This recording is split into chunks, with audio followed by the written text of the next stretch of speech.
আসসালামু আলাইকুম। নতুন আরও একটি ভিডিওতে আপনাকে স্বাগতম।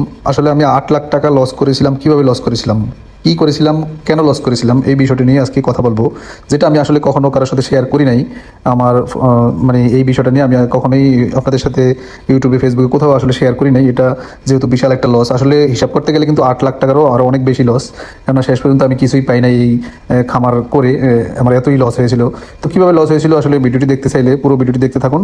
ভিডিওটি একটু লম্বা হতে পারে, ধৈর্য ধরে দেখলে আশা করি আমি এই জন্য ভিডিওটি সামনে নিয়ে আসলাম। এতদিন নিয়ে আসিনি, কেননা আপনাদের সাথে যদি শেয়ার না করি তাহলে আপনারা ওই ভুলগুলো করতে পারেন। তো এই জন্যই আসলে ভিডিওটি আপনাদের সাথে শেয়ার করা।